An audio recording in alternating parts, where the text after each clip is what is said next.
Good evening, everybody. Welcome along to another Blether. Please don't jump off screen because Kat's not here and it's only myself. Kat's got some things that she has to take care of personally, so it's just myself and our guest tonight. So good evening to you all. Thank you very much. Apologies for missing last week with you guys kind of unexpectedly, but we are back and the show goes on. Great to have you all along. We've got Dutch Jura, Peterhead, Tony Nelson, recognising a lot of names. Great to see you guys are back watching the Blether with great guests tonight to talk all things whiskey with. Meow to you, Sugar Kitty, the only cat in the room tonight. Cheers to you. So, just before, I'll tell you what's in my glass tonight. I have got 2007 Mortlach bottled by Hunter Laing. I want to say 24 it was bottled. It's at least a year and a half ago anyway. And you ever have that moment when you finish a bottle and you put it down and you think, I'll pick that up and read some details on it later, and you've no idea where you've put the bottle. It's not too much of a dilemma. Google's great for these things, but I don't need Google because I had a chat with Paul beforehand and he reminded me, yeah, it is indeed a 14-year-old that they launched. And apparently still some of it left, but he's getting rid of that quite soon, he hopes. So red wine cask finish. Who doesn't love a Mortlach from an independent bottling range? They're just one of those spirits that we long to grab. And I'm certainly enjoying this one. So let me know what's in your glass tonight. Callum is in. He's really looking forward to hearing from the legend Paul about all things Ardnahoe. Absolutely. Ardnahoe, Hunter Laing, the world. As long as it's not politics or war or religion, we will try and put it right tonight. Feel free, fire in your questions, ask us anything you like, and let us know what is in your glass as well, because always good to know what people are joining in with at home. Vicky Ellett is saying hello, everybody.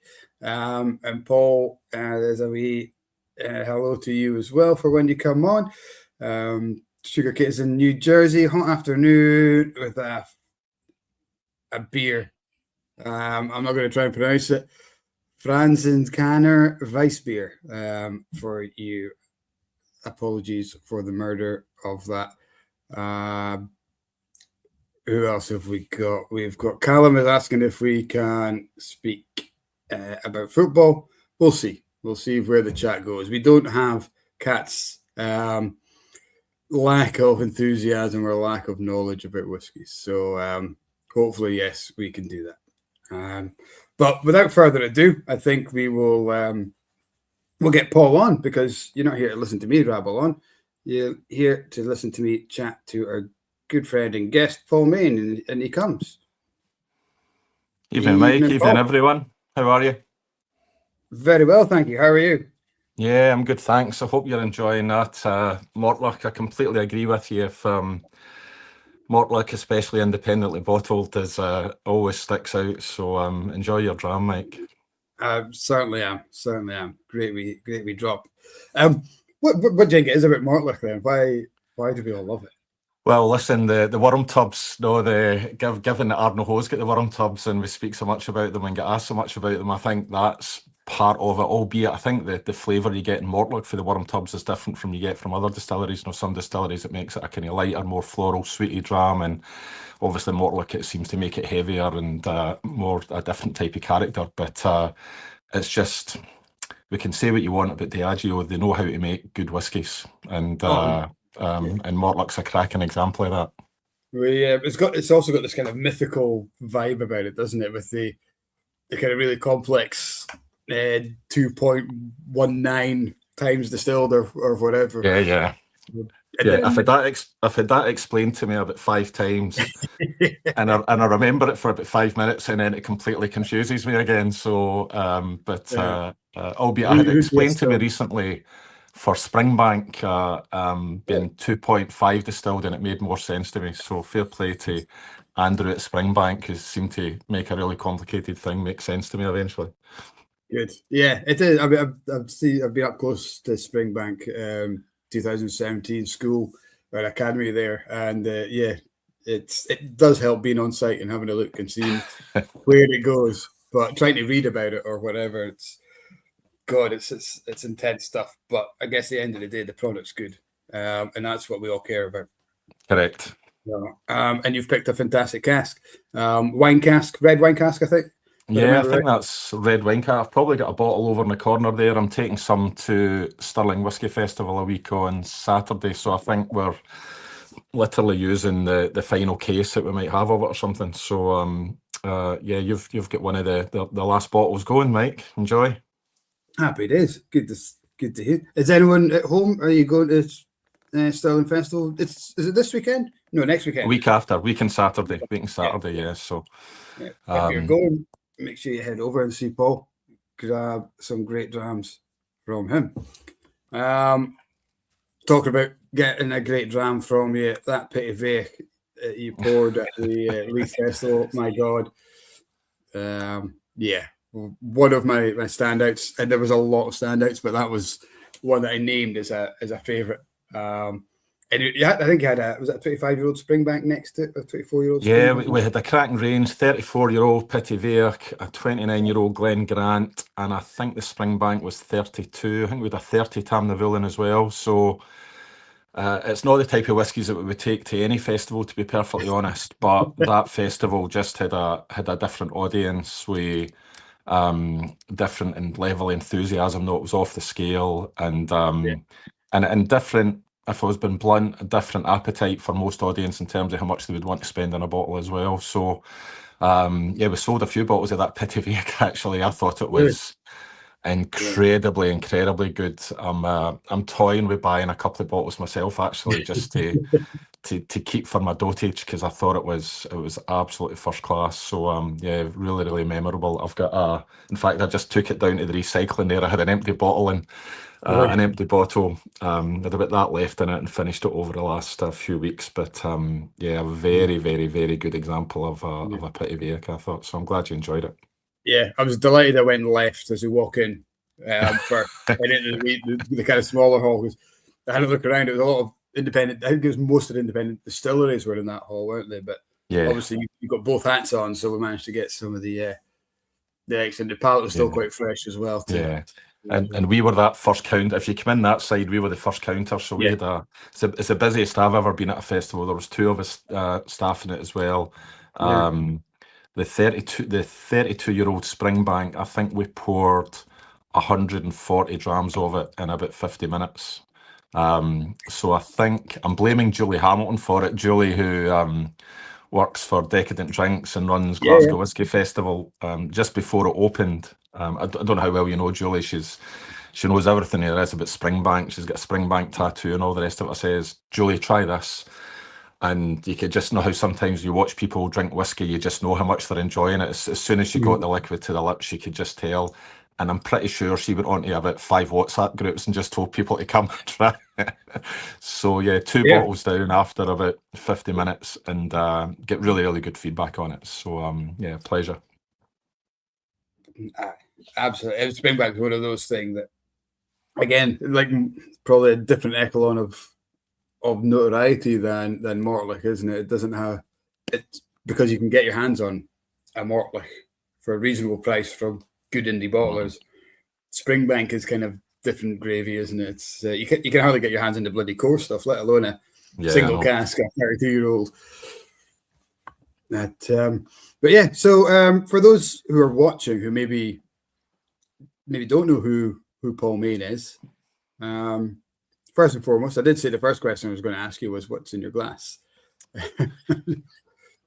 So, well, I thought I would. I was tempted to go on brand, and I'm to an extent. I've got an Indy bottle from Hunter Laing, but I thought, given that you're in Inverurie, I would pick a distillery as close as you as I possibly could. So I've got a 36-year-old Glengarry, the kind of leftovers from a festival that will reappear somewhere else. So It's probably the oldest Glengarry I've had, actually. Really, really nice. Refill hogshead, 46 and a bit %. Only 173 bottles. So yeah, it's I think Glengarry's great from the distillery, but I like seeing it independently bottled as well, and you're getting that variation in character. So yeah, this is kind of quite special. So a wee toast to everybody up in Aberdeenshire and at Glengarry in particular. Slanger. Cheers. I'm not sure if I'm glad Kat's not here now, because one, she would be drooling all over that, and yeah, we might not get any words out of her for a wee while. Well, I had promised to send her some up actually for both of you, and I was on holiday last week, so the time I get back, it wasn't going to land in time. So I'll there's enough there for me to get some up to. Kat said send it to her at the distillery, so I'm relying on her sharing it with you, Mike. No. I've got a few drams that have been sent for her as well, so we will do a swap. Yeah, I'll hold on to ransom until I get some of that. But yeah, Glengarry is another one. I don't know the distillery. I like it. It's a good core range, but for me, it's not a standard core range. I love it in an Indy bottle. I love it at cask strength. Some of the single casks, the handfuls that you get at distillery are phenomenal. Maybe I just got used to the core range, and it's maybe that puts it a bit. I don't want to say flat, but you know what I mean. It's just not like a wild dram for me. But maybe I've drank so much of it over time. I've done the tour about 200 times, probably taking people around there and stuff like that. But it's not a disservice to it. It's a local gem. It's a big seller for us. And the distillery is probably one of my favorite tours, because you've got that malt flooring. Sometimes you get to go up into the kiln and things like that, and all the guys are local, and the tour guides are all local, which I think is a very important part of any experience. Yeah, I don't think I've been up there for about 15 years, so I need to go back, and I know there's been lots of changes over that time, but I think what you say there about, you like getting it at higher strength and independently bottled, you could say that about just about anything, especially if you prefer your whiskey at 50 or 52% or whatever else. I find myself saying that about lots of distilleries, and I'm hoping it's not a bias that I work for an independent bottler, but Glengarry, I've got great memories of it, so I need to go back up there and make the journey up and see what changes there've been. Great spirit. Yeah, as a whiskey enthusiast, I'm sure you'll love it. Dave Fagerson is asking what the price of the 36 is. Oh, the Glengarry? Oh, I don't know. I have to even see if we've got any left. Let me, I'll go on my phone and do a wee, in fact, I'll just do the retail price actually. So I'm trying to think where we last had it at a festival. So let's see. So that old adage of £10 per year would take it up to about 360. So yeah, 400 I can see it for online there. So yeah, 400's the cheapest price I've seen there. Free delivery if you spend £400. No. So which is not that, it's not outrageous for a 36-year-old Glengarry. I think that's probably on point in my head, unless it's like a biggie like a Springbank and Macallan or something like that. £10 a year is kind of once you get over there, you're going to get a bottle of 10-year-old whiskey for a tenner, but maybe about 15-year-old single cask for 150 and go up from that is kind of a good gauge for me. No, I agree with you. I think that works out about £11 a year, so we're just a wee bit north of 10. But I mean, it's just I think I don't know if Mark West. I mean, you've had some number of people on your YouTube channel, and I'm delighted to be invited. But I don't know if you've had Mark Westmoreland on from Wolfburn, and Mark. I haven't actually, no. Yeah, and Mark says you can make whiskey as complicated as you like about the casks and the still size and the fermentation time and the yeast and all these things, he says, but whiskey comes down to two things: your palate and your wallet. and all their palates are different, all their wallets are different. And I think that's a really, really good summary, to be perfectly honest. So as you can argue all day, some people argue all day, oh, £400 for that's good value, but it's only good value if you get £400 disposable income to spend on a bottle of whiskey. No, So that's exactly right. Yeah, value for money, and that doesn't, like you said, it doesn't matter if you're spending 400 quid on a dram, you want it to be value for money. If you're spending 40 quid on a dram, you want the same value. And that's probably one of what sets whiskey apart from so much other things, is that there will be that price for your budget that you can enjoy and find value in with a bit of digging. But yeah, so I got drawn away from the original question, which was going to be, who was Paul Main, and how have you got to where you are today? Oh, it's a kind of unusual route, to be honest with you, Mike. I came into whiskey professionally very late. Actually, I was going to say quite late, very late. I've been drinking malt whiskey since probably early 90s, so kind of over 30 years. When I always think there was a boom in whiskey about 2000. The Whiskey magazine started, Whiskey Alive show started. Glencairn Glass came out around about that time. So from 2000 on, kind of whiskey accessibility was kind of a lot easier in terms of festivals and information and stuff. Not as easy as it is now with internet and podcasts and YouTube channels. And then just got really into going around about festivals and mainly in the UK, but then started travelling to Frankfurt, Whiskey Life, Paris, places like that with friends, and started doing the whiskey tours, on bikes and walking tours on bikes, and then eventually the distilleries get too far away. It had to be a driver and a minibus up to Glengarry and Ardmore and places like that. I was in the police at that time, so I retired for the police about 7 years ago and decided to start up my own wee business doing kind of corporate tastings. I started that the week of COVID, so it didn't have the best of launches. And then after COVID and everything got back to normal, I had become friends with Stuart Laing and his family around about 2007-8. And we met regularly, and just at that point, a couple of years before Ardnahoe were bringing products out, they said, would you like to come and do some work for us? And it took me a nanosecond to decide on that, because I knew Stuart and the family really well. I had been buying their whiskey for probably since the early 2000s, to be perfectly honest. I keep saying that I think I've spent more money, given more money back to the company than they've ever paid me, and I've got no complaint about that whatsoever. So it was dead easy to be an ambassador for the product, because I had been buying it for many, many years. And also I don't want to claim I was part of the Ardnahoe journey, because I had absolutely nothing to do with it at all. But Stuart was kind enough to invite me over at key stages of Ardnahoe getting built. So the kind of, when it was just a concrete base, and later on, and then when the stills were going in and the pagoda was going on, and when the official opening was there as well. So so now that I'm standing promoting Ardnahoe, I kind of was there before, when the place was literally getting a spade in the ground and getting dug out and getting a concrete base put on it.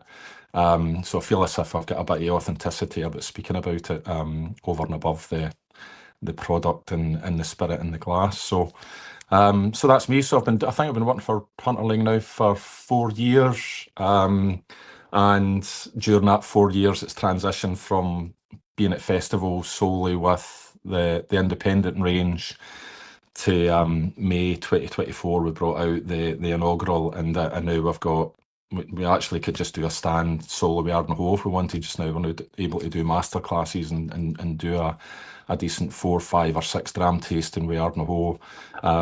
So it's great to have the best of both worlds. That really good inventory of independent stock, and then this kind of new product for the 9th distillery in Islay, that's got a real fan base and enthusiasm about it as well. And but people who are new to whiskey, or new to peated whiskey in particular, are keen to try it. So that's my kind of 30 plus years of drinking whiskey in a couple of minutes. But I know realise how lucky I am at the stage in life I'm at, where I could be retired and do nothing to get the opportunity to be working for such a good company with such good inventory and good products.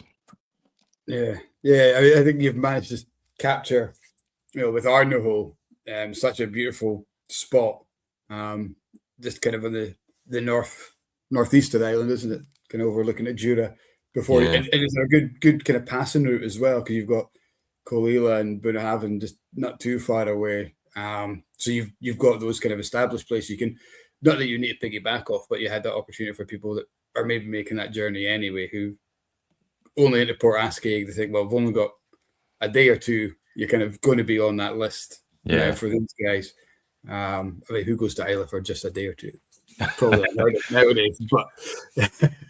But you're right, because the taxi companies in Islay, they've got a wee route to cover the three distilleries at the south, Lafroig, Lagavulin and Ardbeg, but they do the same thing up in the northeast, as you say, Colilla, Bunnahabhain and ourselves. So and no, for those that have not been there, in the map we're halfway between Colilla and Bunnahabhain, but we're on the road to Bunnahabhain, so we're 2 miles short of Bunnahabhain, so you pass us to get to Bunnahabhain. So most folk that are doing one do the other. Which is great, that kind of passing traffic. So, but a great location. The architects did a brilliant job designing the distillery, and still house is phenomenal. Isn't it the right way? It's just, I've been twice. I was there in 2019 as part of the Islay Whisky Academy. And I was trying to remember if you were doing Spirit then, or if you maybe just no 19 we were. Yep. So the first Spirit ran in the last week in October 18. And it went into cask in the 9th of November, 18. So if you were there in 19, you might have had a chance to try the new make Spirit. Yeah. So a lot of drams that week. I can't remember if we did or not. But, I was back in August last year, and I definitely had some drams there.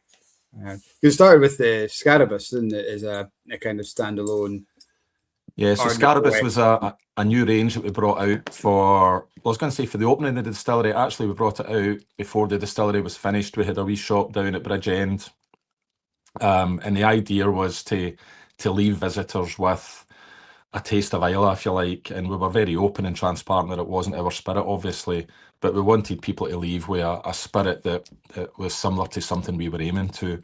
So the Scarabus range probably came out about 2016. I think I've got a couple of bottles up there. I've always got it on my shelf long before I ever worked with the company, and it's just became really, really popular. South Africa, it's really popular. Germany, Netherlands. In fact, I was up at the warehouse today and just loads of Scarabus getting shrink wrapped and getting ready for going into containers. So it's been I always thought it might be a brand that when the distillery opened and we actually had Ardnahoe to give to people, it would go into the background, but it's selling well enough that we've kept it going. So good old Scarabus. And it just kind of joins an endless list of kind of ranges. One of the first whiskies I ever bought, as I kind of ventured into it, was just before we bought the shop, or we started the shop. It was maybe 3-4 years before we opened the shop, was an old malt cask of Dallas Dew. All right. Okay. In 1983. I actually sold it to start funding as part of a collection I built up. I sold it. I started collecting 1983 casks because that was the year I was born. All right. But I sold them all to start funding the shop when we started that. So that was my first collectible bottle. I think I paid about £300 for it in Dufton, when Mike had the shop there. So so almost cask, you got old and rare, which is the range that we're talking about with the Pittyvaich and the Springbank there. Yeah. And then you've got kind of first editions. You've got the Hepburn's Choice. Hepburn's Choice. Kind of younger ones, isn't it? That's kind of your 7, 8, 9-year-old kind of range, isn't it? Yeah, so we tend to, like Hepburn's Choice is always bottled at 46%, old malt casks always at 50%, and then the first editions in old and rare are always at cask strength. And generally the age increases over that time as well. As you say, Hepburn's Choice is normally high single figures, sometimes into the double digits. Old malt cask is generally teenage years, sometimes into the 20s. And then the first editions are the high teenage years into the 20s and so on. And old malt cask, I mean, it's got such a special place in my heart. I think it might have been, my memory might be playing tricks on me, but it might have been the first independent bottle I ever bought. And it's only later, or years later, I found out that no, for a really traditional company, it was Douglas Laing then. They brought that range out in 1998, and everything was bottled at 50%, whether it was a Auchentoshan or a Glengarry or a Bowmore or no, a Mortlach, which doesn't sound unusual now, but in 1998, everything was bottled at 40 or 43. I think Springbank did 46, Talisker did round about 46, 45.7 or something. Yeah. And then everything jumped to cask strength. So bottling at 50% was really, really unusual, and really unusual for Douglas Laing being a family-owned business and very traditional in their thinking over a long period of time. You fast forward to now, and like 50% whiskey is just so popular, especially with whiskey enthusiasts. And I really think it was a brand that was many years ahead of its time. And as I say, it's got a special place for me, as thinking it was the first Indy bottle I bought. And you can see behind me, I've kind of lucky enough to have a lot of bottles, and it's always nice to the number of people that turn up at stands at Mike and see the old malt cask range and go, oh, my favourite ever old malt cask was, and they come up with these really, really surprising things like you have there, Dallas do. I've never seen an old malt cask Dallas do. So people have got great memories of St Magdalene's and all sorts of stuff. Yeah. You know. Simon, who's watching, said he bought a 21-year-old Macallan old malt cask for £105. Yeah, I hope you still got it.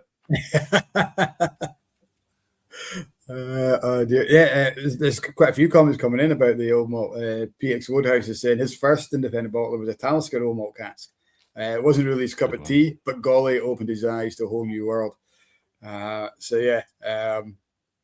Who else is? Alan Smith is saying he's had a crack in old malt cask Mortlach before, and Reb is enjoying. So Mordecai is saying, I'm drinking Tom and Tull 14-year-old from 10 years ago when it's 46%, non-filtered, natural colour. The only in Tom and Tull I really enjoyed.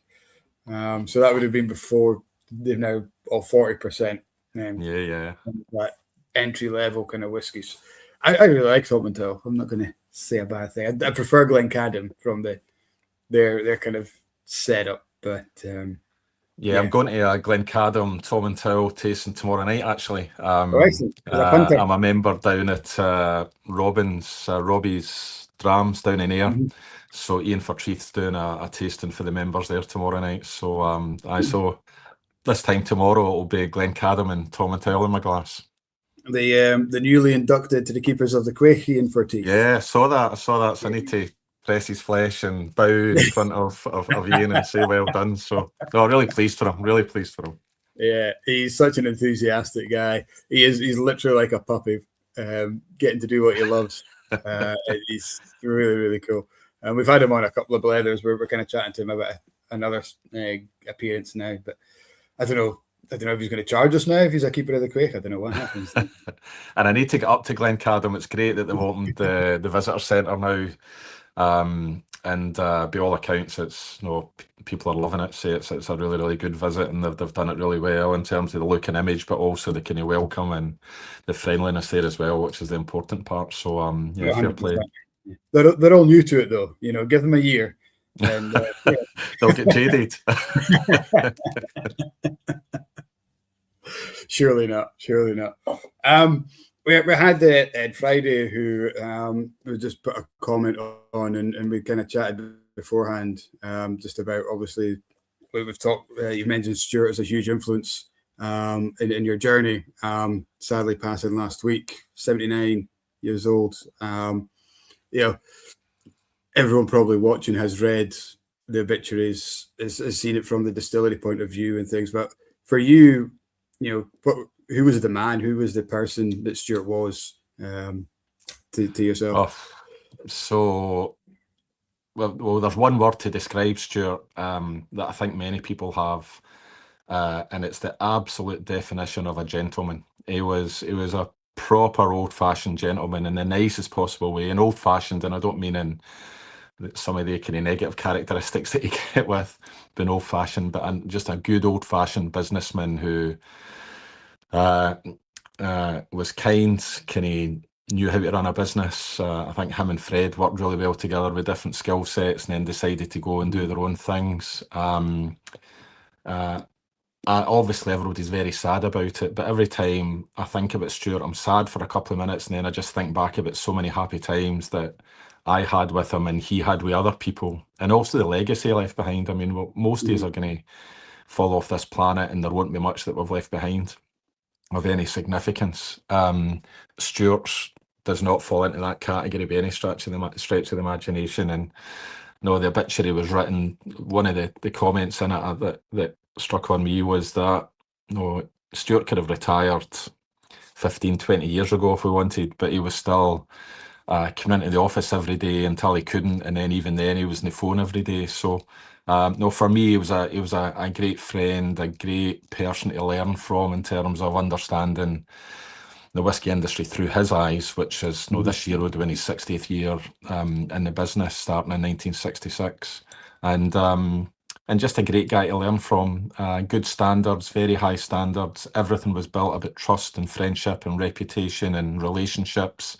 And I'm sure he could be ruthless when he needed to be, but that was always done in private, never done in public. And any good business person has to a degree of being ruthless. But for most people, they will remember him as being a gentleman, a friend, very engaging, and somebody that loves speaking about whiskey and loved being in the company of whiskey people. I've got a great memory of him sitting at the distillery when it was, I think, maybe 3.5 years old or something. And the distillery manager at the time, Fraser Hughes, came up and said, Mr. Laing, he says, I've just tried some whiskey from one of these sherry casks. He says, you could bottle that and it would sell tomorrow. And he just turned around and says, I know it would, Fraser, he says, but we're not bringing out a sherry cask as our first whiskey from Ardnahoe. And that was just a the kind of traditional background he had came from the kind of 60s. And no, I've got great memories of him. And sad as the last week's been, my sadness gets overtaken really, really quickly with some great memories. And I hope that's the same for Scott and Andrew and Anna and for everybody else in the company and anybody else that knew him, to be perfectly honest. If you can leave people with great memories, it's a nice way to leave this mortal, leave this place, I think. Yeah, absolutely. And we'll raise a wee dram to Stuart. Well, I've got the Ardnahoe Festival bottle from last year with a wee drop in it. So yeah, cheers, Stuart. God bless him. I never like I never like doing an absent friends toast, because it normally puts people in a sad mood. And normally I've had really good whiskies, and if you're in a sad mood, you don't enjoy them as much. But anytime I'm thinking about absent friends, I always think of good positive memories, and the whiskey tastes a lot better. What one's that you've got there? Is it the inaugural or sketch? Yeah, the inaugural. Yeah, lovely.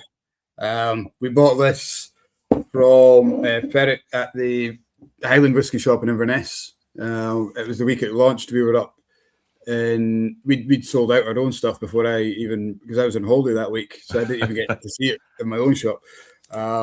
We were up and bought this bottle and cracked it open. Me and the wife. I think it was our first holiday away since the wee man was born. I think it was maybe just a wee trip up. Just past 10, had a wee dram of that sitting in the caravan, and so it was a really nice memory of us. I do like I would like to get in touch with the designer though, because I don't know if you've seen I know what you're going to say. We've joked about it a few times. I never actually spoke to anyone from the company on it, but it's a beautiful logo. I love it. Absolutely. Listen, I only noticed it today, Mike. I only noticed it today when I was looking at your channels, and I've seen it before, but I've never spotted the resemblance between your logo and Ardnahoe's, and I thought, and I know we paid a lot of money for somebody to do that, so so yeah, there's kind of very, very similar. But just with your inaugural bottle, actually, and Friday night, I was on holiday and I came back on Friday. So Friday night, I sat with almost the last dram out a bottle of inaugural, and had a wee kind of quiet I don't normally drink whiskey and moan, but I sat in the downstairs room and had a wee kind of memory of Stuart and did a wee kind of toast to him. And then I come up with this great idea. So I've got about that amount left in the inaugural bottle. And I thought, I'm going to create an infinity bottle in that inaugural bottle. Yeah. And I'll just take it to whiskey festivals and let people try it. So I'm lucky enough that obviously I get access to a lot of different Ardnahoes, some of which have been released and some of which haven't. So I'll be able to fill that up relatively quickly, give it a wee shake, and let people try it. So I've started putting some stuff in it. So I'm really looking keen to it getting full and letting people share it. And it'll be my kind of constant way of going back and thinking of Stuart. So. Yeah, there'll always be that drop of him in there. Yeah, that's nice. That's nice. He said he didn't want to do a sherry cask for his first release, but there is sherry in here, isn't there? And yeah, a tiny amount. I think the inaugural was 95 and 5%. I think it was 95 bourbon, 5 sherry, if memory serves me right. So that was just to kind of just balance it off. No, eventually the blenders like that. No, listen, this is what's going to work at that age and that strength. And again, we brought our core range, as you know, is 50%. So that was a wee bit of, I think that was always in the mind of the family, hark back to the old malt cask range. I think it works for a younger spirit as well, a wee bit higher ABV, gives it a wee bit more maturity. And we certainly felt that the dram works at 50%. And if it's too strong for you, well, it's a generous dram, and you can make it last longer with adding a bit of water. So I think it works well at 50, to be honest. It's really nice. I think somebody did mention Alan Smith, who's watching it on YouTube, says it the best inaugural ever. Certainly in recent memory. I think it's certainly up there. There has been a few really, really good ones, but I think this was £70 on the shelf. I think it was. I've got 65 in my head, but I could be wrong. Maybe the false was 70. But but going from strength to strength, having this, and it's a wonderful portrayal of Islay without going too much into that peat. You've got a really nice balance there, a little bit of maltiness, a little bit of sweetness, with that kind of almost like it's got that Highland peat, the kind of mainland peaty sweetness, but just maybe a little bit of that underlying salinity, that little TCP, maybe not overloaded with that medicinal note. Just to let you know where the distillery is from. It's just like saying, we're sweet, but we've got a little hint of the island going on there. So listen, there's a good story about that, because I forget which visit it was to Ardnahoe. I always thought I was thinking about this before coming on. I think the distillery was either a concrete base at the time, or it was maybe the time that the stills come down for Forsyths and were getting put in. But Jim McEwen was the advisor for it, and Jim and Stuart went way back. Jim can still remember Stuart being on the island in 1966 when he did his kind of year's apprenticeship at Bruichladdich. So they went years back, and I'd only met Jim a couple of times in passing. And this day, Jim says to me, do you fancy going for a coffee? So he drove us down to Bridgend, and we went for a coffee.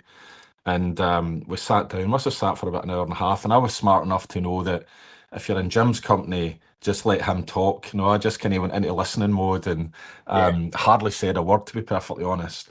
But I remember the summary of the conversation at the time was, he says, Paul, what we're going to do at Ardnahoe, and bearing in mind, the distillery was either a concrete base or the stills were just kind of, all the engineering wasn't done by any stretch of imagination. But I remember him saying to me, Paul, what we're going to do, Stuart said to us, we want to create a traditional Islay whiskey. So what we're going to do is create an Islay whiskey that, on the nose, you're going to go to Islay, it's going to be smoky and peaty.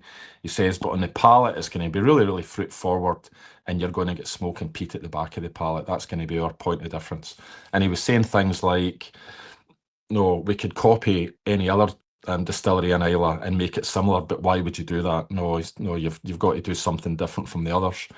And bearing in mind Jim's experience, which was vast, as everyone knows, for all the things he had done, he had never been involved in a new build distillery. Actually running the first spirit out of distillery. I know the kind of brew, Laddie had been closed and took over, but running the first ever spirit out of distillery.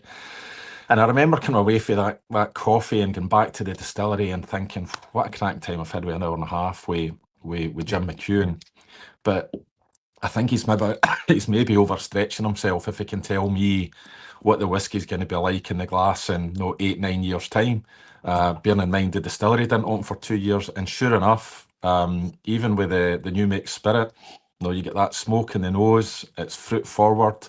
The peat and the smoke come at the back of the palate. So you get the fruit dominating the peat rather than the peat dominating the fruit, which was the characteristic of most other peated Islay whiskies and peated whiskies from elsewhere. And it just shows the real craft and intelligence of Jim, and obviously by that time Fraser Hughes and David Livingston had came on board as well. But that's really, really skillful when you can design flavour into a distillery. And he's not the only one to have done it now. Rather than taking over a distillery that's 150 years old, it already has its characteristic and flavour profile.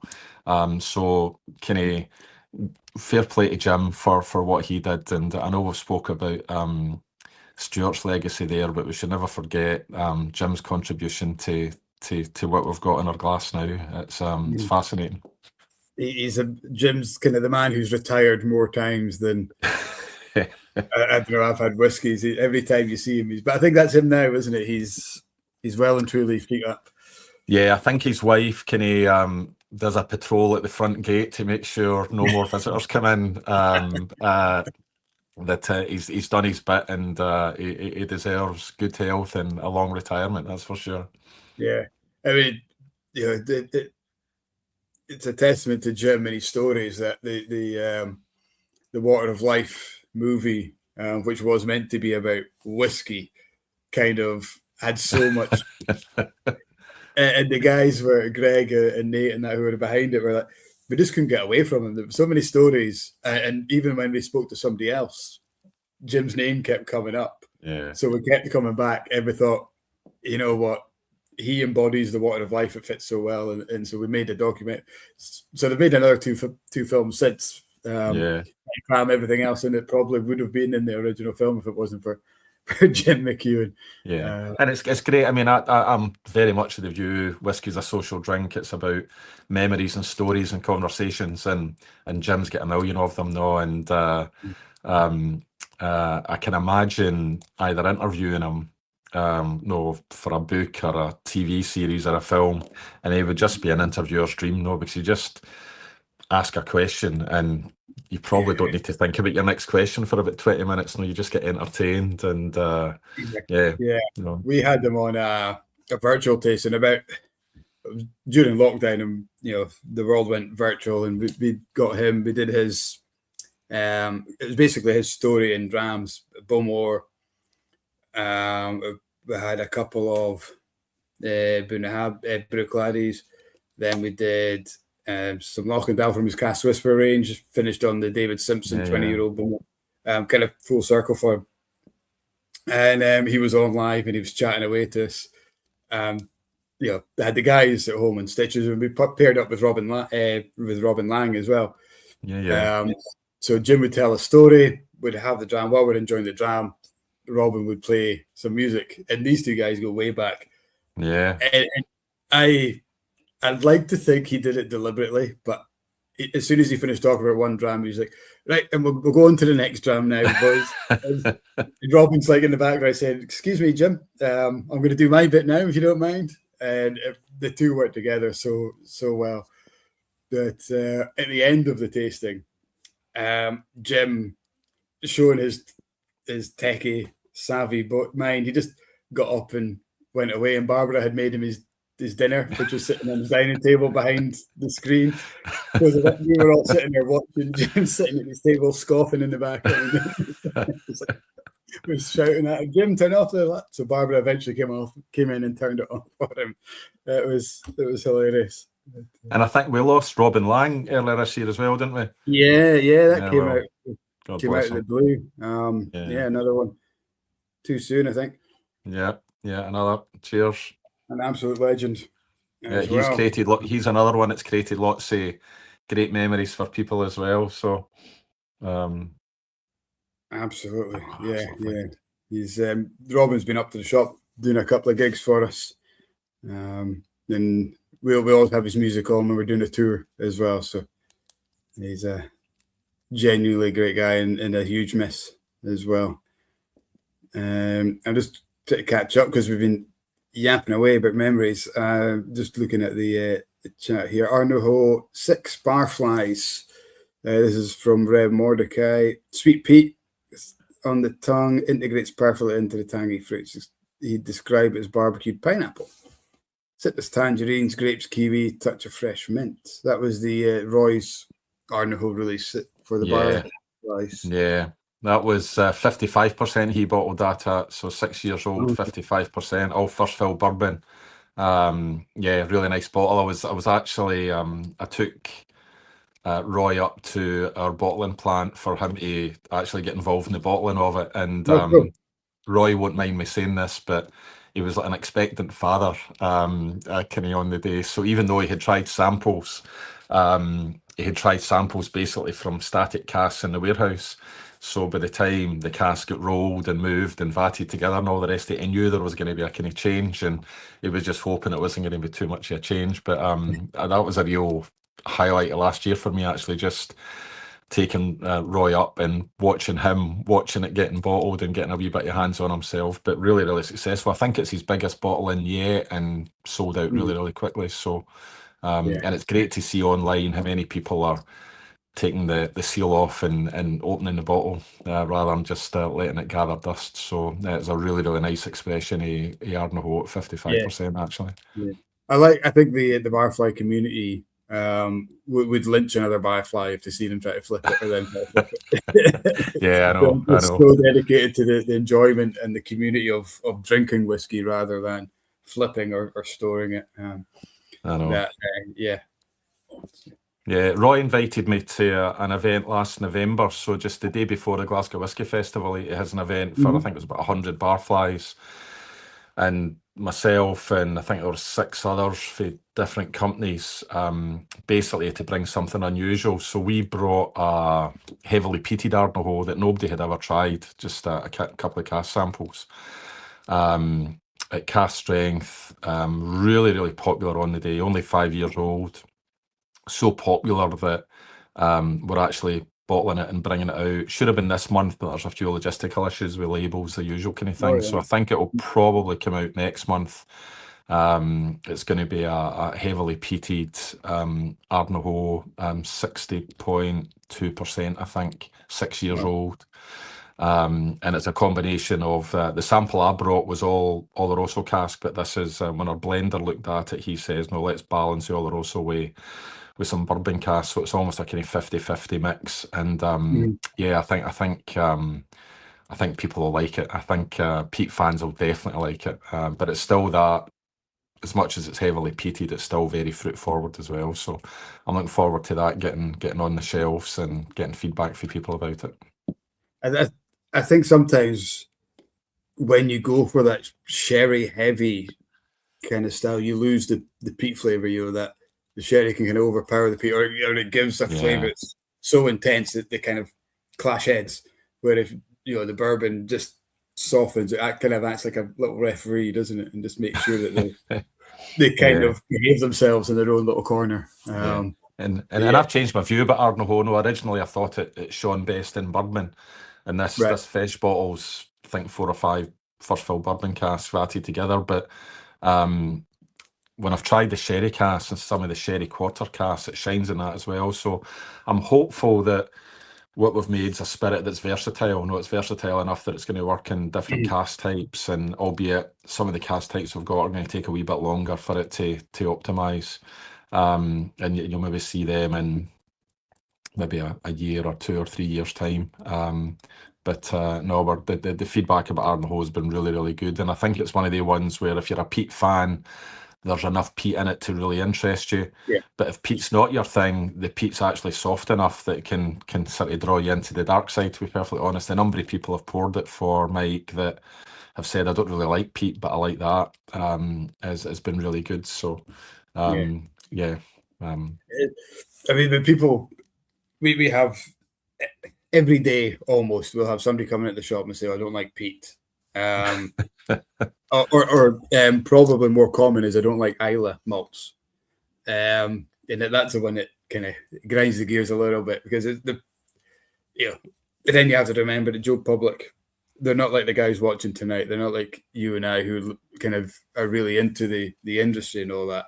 They've probably had one Islay, and such as the branding at the moment kind of suggests that if that's an Islay whiskey, if you go into I don't know, Weatherspoons, and they've got the whiskey map and they have classic notes written down, great for the everyday kind of guy or lady drinking whiskey. But it's that education of, well, you maybe tried a Lefroy and you hated it, but have you tried a Brooklady or a Bunnahabhain on the lighter side? Maybe go back that step and then step into an Ardnahoe or a Coholman where it's just starting to build up that peat and discover something, or have it with a little bit of fish, or have it with a little bit of steak or something like that, and let your palate kind of play these flavors against each other.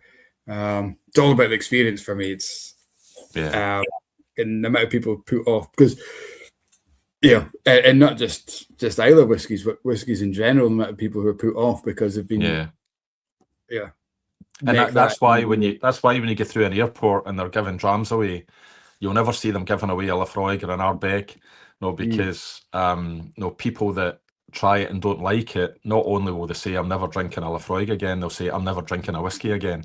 So you're more likely to see a Bunnahabhain or a Glengoyne or a Glengarry or something that is going to have its own unique profile, but is going to be accepted to a kind of broader palate, or a broader number of people in terms of their palate. So, it's I've been loving trying some of the Ardnahoes that are getting developed and looking for the future and all the rest of it. So this new one will come out next month, and then we'll get the Fesh bottling that will come out next month as well. So exciting times for us. So we'll need to get some bottles up to you to pour in the shop, Mike, to make sure that when people don't like peat or say they don't like peat, it's Ardnahoe you're pouring for them. Yeah, we'll have to get you up to pour them for us as well. That'd be even better. That'd be good. That'd be good. Well, as you say, you've probably got enough now in the Ardnahoe range that there's a selection there going on, and the cast strength coming out. Did you say about a month down the line yet? Yeah, the date keeps moving, but I think it's now going to be into May. So that gives us the Infinite Lock, predominantly bourbon, the Bolsa, majority sherry, the cast strength, all first fill bourbon, and then this new one, the heavily peated, and then there'll be other small batch bottlings that'll appear from time to time, and certainly when I go to festivals, I'm keen to be taking some warehouse samples, cast samples to certain festivals where, if people are really interested in Ardnahoe, we can say, well, here's something in Madeira that, what do you think? And we don't have a firm plan for things like that just now, to be perfectly honest. We've got a rough idea, but we didn't have a firm plan for this heavily peated one until the feedback in November, and then all of a sudden it kind of get brought to the fore and get blended together, and we're thinking, this is ready at 6 years old. So feedback's a good way for us to let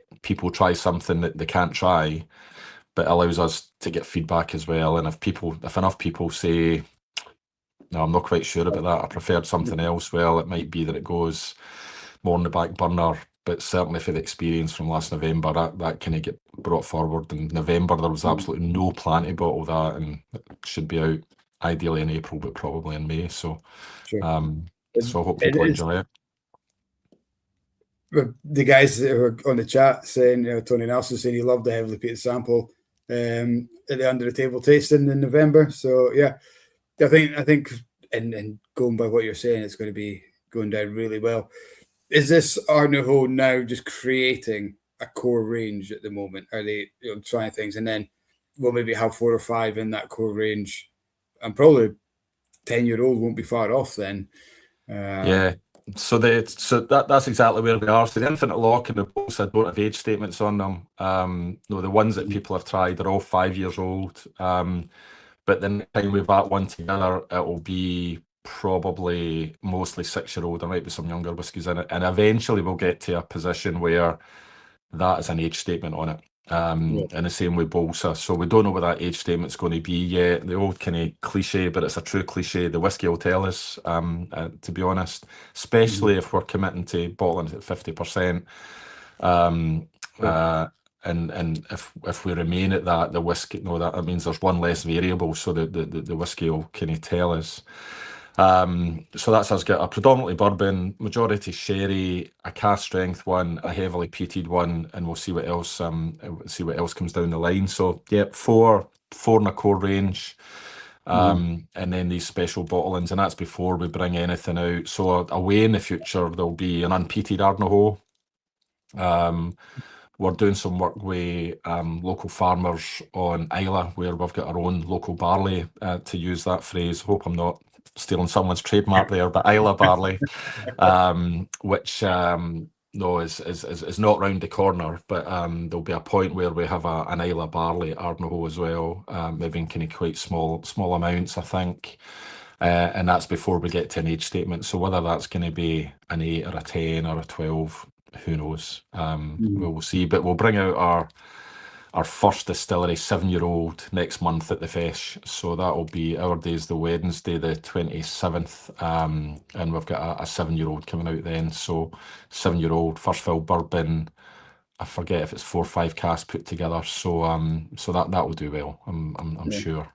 Is that going to be 50% as well, or is that going to be a natural cask? That'll be cask strength. And don't ask me what it is, but it's probably I've got 60.1 in my head, but don't I can't swear to that. I've kind of maybe getting mixed up with something else. But the one last year came out at 59.8, so I'll be in that kind of ballpark. I'll be in that ballpark. Sure. Reb Mordecai saying the Islay local barley sounds fantastic, but needs to be 100% bourbon to show off the malted barley. I'll agree with him in a caveat that he admits that because of his kosher restrictions. Yeah, bourbon's best. He just wants you to do 100% bourbon. He's being very, very selfish, but I accept that. Yeah, I think it would really show off that. Yeah, and a really good example was if you've tried the Arran barley. I mean, the Arran 10 I think is a great whiskey. I mean, everybody loves it, and the price point's great. But I was really surprised how different the Arran barley one was. I know it's kind of slightly higher ABV. I think it's 54 or something. Yeah, but it's a real noticeable difference with the difference in barley and a bit of a spicier flavour. So it'll be interesting to see what Ardnahoe's like with Islay barley, to be honest, when the time comes. But just to manage expectations, it's more medium to long term rather than short term. So don't start saving your pennies yet. Let's try not to get too excited. Great questions coming in now again, and we've got Rick Johnson from the Whisky Zone over in San Francisco. I followed Rick on Instagram today for the first time. So hi Rick, my apologies for not picking up in your channel before. So cheers Rick, good to see you. We caught up with Rick at the festival. Yeah, it was in good form. And that's another great thing about festivals like that. We get folk from all over the world come in and we get to catch up with them. You know, chatting online is great, but shake a hand, pour a dram, and clink a glass. It's completely different. Sorry, what was Rick's? Was he asking a question or making a point? Yeah. He says there seems to be new Ardnahoe releases coming out every month from overseas markets. Do you have any idea of what percentage of Ardnahoe goes to the markets outside of the UK?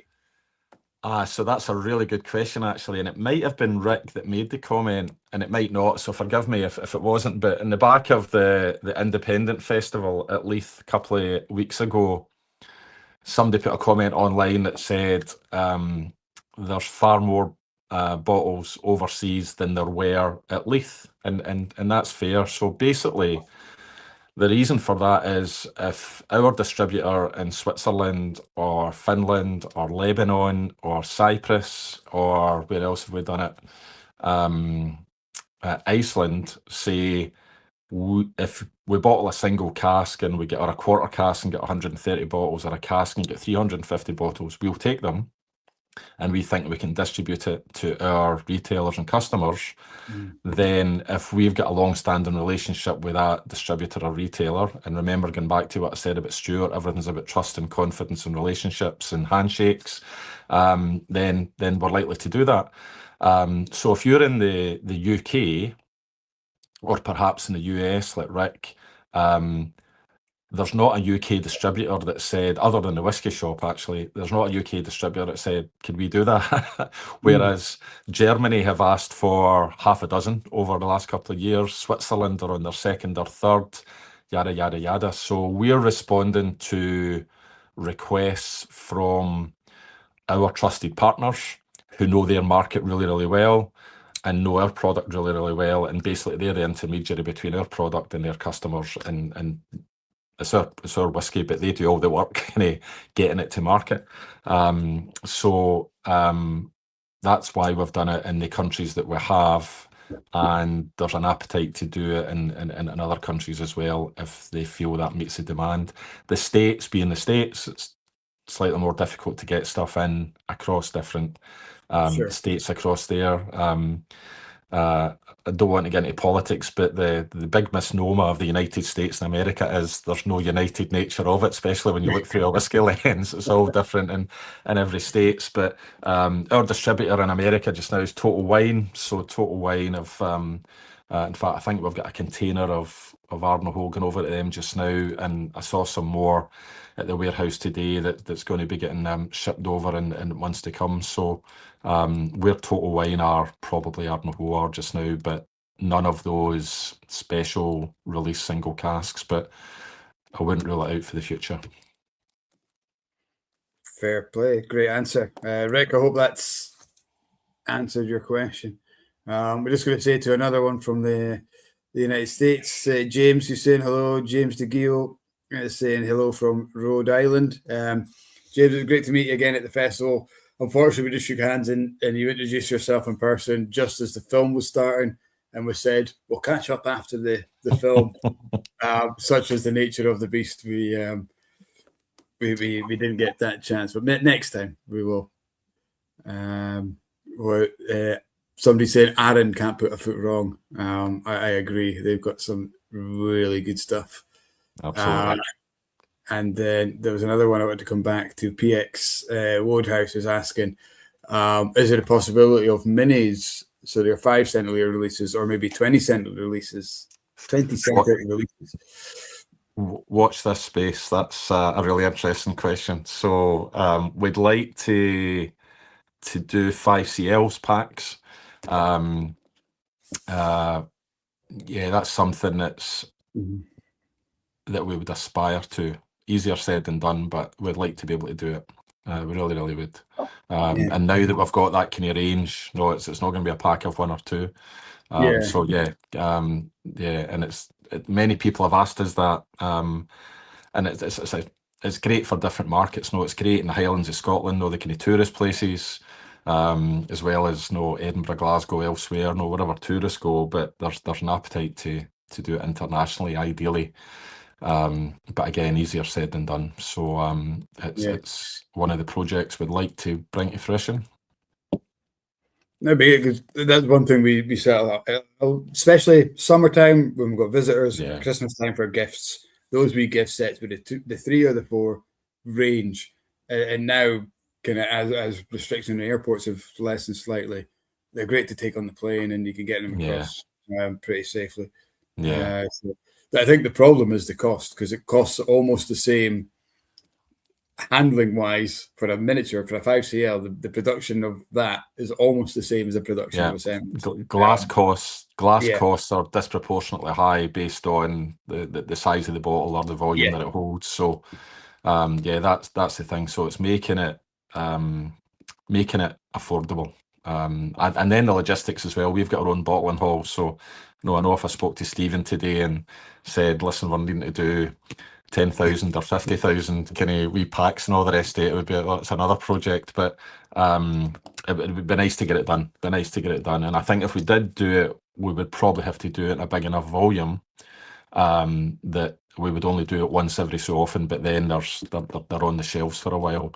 We did that with the inaugural. No, I think the inaugural was a 72,000 bottle release. Yeah. And there was a very deliberate thought about that, you'll see the Loch Lee bottles I've got behind me. I'm a big fan of Loch Lee, but no, when Loch Lee's inaugural came out, I don't think they called it that, but no, the first Loch Lee came out, it was 6,000 bottles worldwide. First edition, I think it was. Yeah, that was it. 3,000 in the UK, 3,000 abroad, and it was great. But I don't think there was a whiskey shop in the UK that actually ever had it on its shelves, because they got it and they had enough customers that were wanting to buy it that just get delivered from the storeroom effectively. Yeah. There was a conscious decision when we were releasing the first Ardnahoe, the inaugural, that we were going to do it in enough volumes that we were happy for it to sit in shelves for 6 or 8 or 9 months. And we didn't want accessibility to be a problem. So if you were looking for a bottle of inaugural Ardnahoe, you would get it, rather than most people that were looking for a bottle of Loch Lee. And I'm not criticising Loch Lee at all. I'm a big fan, own a cask there. Most people that looked for a bottle of Loch Lee were said, sorry, we're sold out, we're sold out, we're sold out. So we were really keen to do that. And I suppose if we went with minis, we'd be keen to do that as well. Talking about inaugurals, I've just taken my first ever sip of the Aberargie inaugural. Oh, yeah. What a lovely dram that is. It is. Yeah. I had my first dram of it 2 weeks ago in the Grill Bar in Aberdeen. Took myself there in a wee solo venture. Walked in, and that was the first dram on the shelf that I saw, and I thought, start off with that. They had 10 years, didn't they? They waited for that. They had, this setup. Obviously, Morrison Mackay or Morrison Distillers now, the family goes back as long as whiskey almost. It's such a long. So they've had the means to be able to be very, very patient and produce a stunning dram. 48.2, lovely. I mean, I've just finished the Ardnahoe there and then went on to that, and there's still plenty depth and flavour and character and a nice long finish as well. Yeah, it's I've heard lots of great things about it. I just thought I'd pour a few drams tonight for this, and well, that's impressed me. Cheers, well done, the Morrisons. What I like about that is, again, it goes back to what you mentioned before about the Ardnahoe spirit, is that although it's peated, you can go straight into another, something like a Lowland or something very quite light and fresh, and not have the same impact. That lingering kind of trepidation that maybe people do have. One of my favourite things to do in a tasting is throw in a peat in the middle and then go unpeated again. Me too. To get that shelf after, because everything's going to be peat is going to be the end. And I can see why people do that. But, most of the time we're dealing with whiskey enthusiasts, fans, and guys who love it. And throwing in a wee flavour bomb like that is great. Often what I do, Mike, is do a tasting, and I do it in... So years gone by, it would always be like a vertical tasting, and it would be the youngest to the oldest. Yeah. And the other way of doing it was the lightest flavours to the heaviest, and the peat ones would come last. Often what I do is just do it by increasing ABV. So you start at 40, 43, 46, and you finish at cask strength. And inevitably that might mean in a 6 dram tasting, dram 2 and 5 are the peated ones, or 2 and 4. And it's amazing, unless it's a real peat bomb, it's amazing how often that, just like I've experienced tonight, you can have a peated whiskey but still pick up all the characteristics of an unpeated whiskey immediately after it. So I like doing that, throwing in a peated whiskey a wee bit earlier than the end. We had a tasting, again, it was one of these virtual ones. It was all Octomore. Abby was our host. I think she's got a new thought. She's stepped up a level now. She's kind of global sales ambassador or something. But what she was describing is like, Octomore, the heaviest peated, but only in number, maybe not in flavour, which is what I love about our, a lot of Octomore come out the same age as what I'm drinking just now, with that 5-year-old and a 5-6 years old. And she says, there's a couple of guys who were on that tasting who weren't peated fans. First thing she said is, what the fuck are you doing in an Octomore tasting if you don't like an Octomore tasting? Yeah.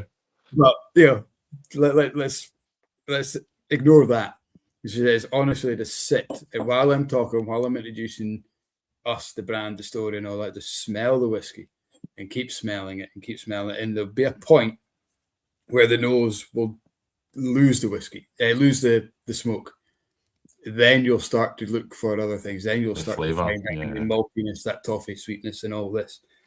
And it was fascinating to see this moment of realization as everyone kind of domino effect, kind of, oh, wow. Oh, yeah, this is good. It was such a great experience because I think the right thing in the background of that is that because peat is smoke-related, smoke is dangerous to humans. That's why it's so offensive to the nose. But when your brain kind of clicks that the smoke is going to do you no harm, it kind of thinks, well, what else is in there that I can kind of talk about and discover? And it was such a fascinating tasting to experience from that point of view. Yeah. And I try to use that a lot. It's just, if you don't like the smell of it, smell it more. And eventually you'll get into it and used to it. And I think also, if I understand, peat's not linear. So like 100 ppm is not twice 50 in terms of the levels of peat. Obviously in numerical measurement it is, but not in taste. I think it's kind of more a curve graph. I forget what you call that, but 150 ppm isn't 3 times a 50 ppm bottle. And also on that, if there's one thing I could change in whiskey, it would be, let's speak about the ppm in the bottle, rather than the barley before it goes into the distillation process. So I think I'm not saying they're smoking mirrors deliberately, but there is a lack of transparency about how peated your peated whiskey is, when all you're getting for most distilleries, not all, but for most distilleries, is here's what the peated levels were when it was just malted barley. So it'd be nice to have it. No, so we don't actually. I would like it if we led a wee bit in that. So ours is 40 parts per million. We reckon in the bottle it's probably about 12 to 14, which doesn't really mean anything unless you've got what's Ardbeg 10 in the bottle, what's Kalila 12 in the bottle. There's no kind of real comparison. So the only comparison people have just now is the barley. I think Kalila is round about that 42 to 45, and the barley, Ardbeg, Laphroaig, Kilchoman are all about that 50-ish mark. But like Pittyvaich and I want to say Annick, they're peated, are the only two that I know of that do the bottle. There might be others, but I think they're the only two that do the what's in the bottle. I thought Ardnamurchan might, but maybe I'm getting their kind of QR code and they may be doing the transparency mixed up. I'm not sure. It's not on the label, but it might be on the if you scan through. But it's the blockchain. It's a little bit like age. It's a little bit like ABV. People see a number and they can recognize it. They resonate with it, and I understand what that number means. And then you drink it. It's completely. You have 3-year-olds like this 5-year-old that I'm drinking just now. Does flavor beyond its age. Easily sit in a lineup of 10, 12, 15-year-olds. And then you have a 30-year-old that can be like, what is this? Obviously, it's like maturity and age are two different things. Like you can't change the age of a whiskey, but you can change the maturity of it by how you've looked after it over the years or not looked after it. It's nice to, the feedback we're getting with Ardnahoe, I love putting it in blind tastings. People never guess it's 5 or 6 years old, so that's always good. And they never guess the strength of it. They never, when we put our cask strength out at 60.1% or something, people never guess it's 60.1. It feels older than its age in the bottle and drinks softer than the ABV on it, which I think is always a good sign of a cask strength whiskey, to be honest. So absolutely. So guys, Sugar Kitty has commented the ppm in the bottle, amen to that. Reb is in the Octomore 7.1 brought back memories of the old Southend-on-Sea Pier Railway, burning electrical wires, dirty engine oil. Subsequent releases much milder and fruitier. That's a brilliant tasting note. That's like an SMWS kind of name for a bottle. Have Ardnahoe done an SMWS, or have SMWS done an Ardnahoe? No, no, not. I think I would be surprised if we didn't at some point in the future. That's probably the best way I can describe that. But no, not yet. And I want to be upstream enough that I can get bottle number one if we do one. So I think by that time we'll be. I think they're at way up in the high 150s or 160s now. So God knows what number we'll be. So no, I think one of the things that's influenced our decisions about some of these small batches and single casks, if that you're for a private cask owner, you're able to your contract means that you've paid insurance and costs with us for 10 years, but you're able to bottle after 8. So for most people, that 8 years will come up in the early part of either late 2026 or early part of 2027 for most people.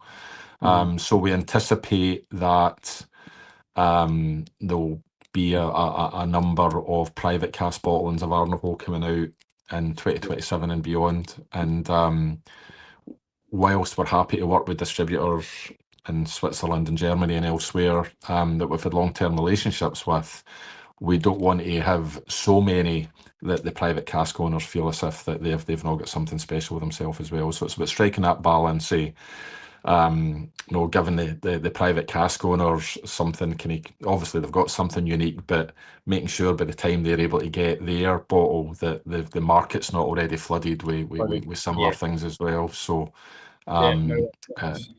absolutely sense. There goes my next question is, could we do a label swap and I could get my wee logo on a wee bottle instead? Yeah, listen, let's listen, it's not beyond the realms of possibility. It's I think we've done a lot of quarter cask bottlings with smaller distributors or retailers, so that comes out generally about 120, 130 bottles. But it'd be nice to see the two logos side by side, Mike.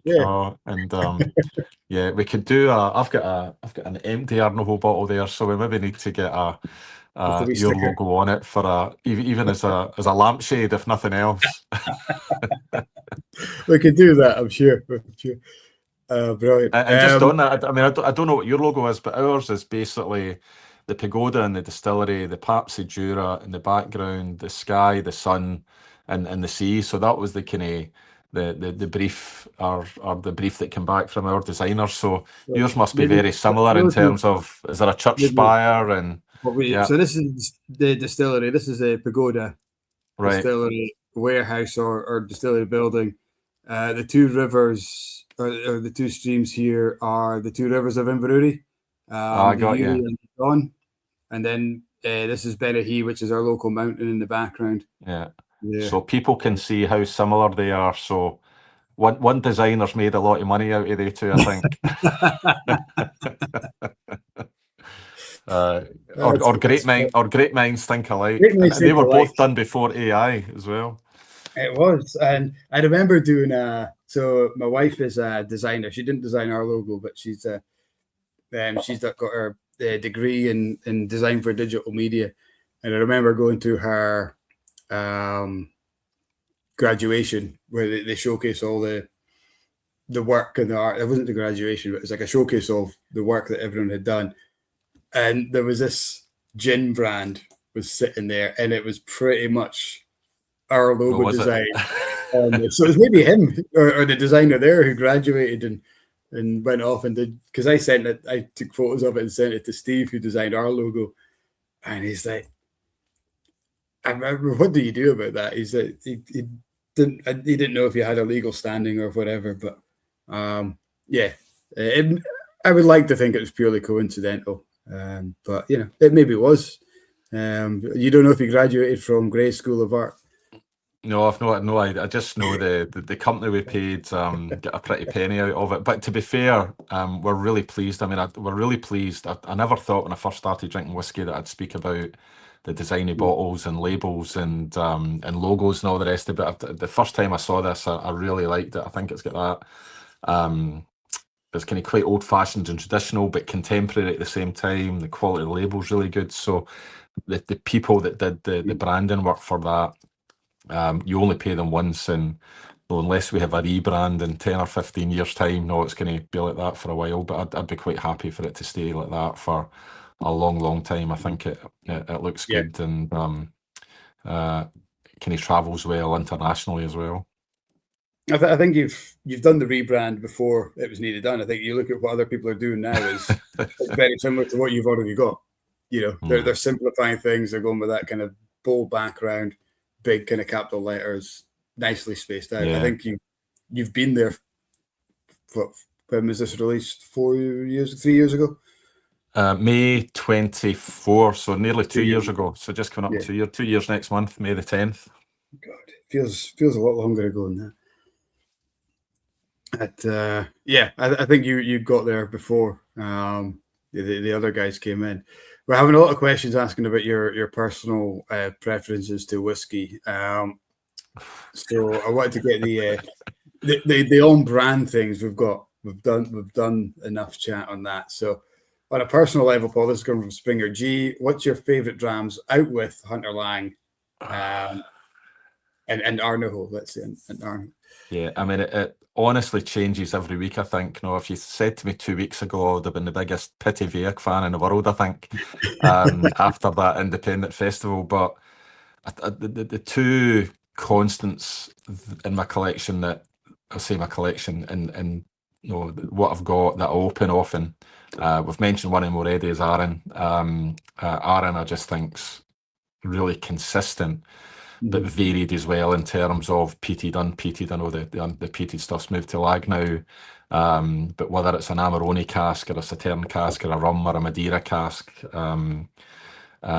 the spirit just shines through all the time. So Arm's a fan, and the other one's Glenfarclas. I'm a fan of Glenfarclas. Just again, family-owned business for 5 generations, I think, and just consistently produce good whiskies. Prefer it at a higher strength, which is the 15-year-old.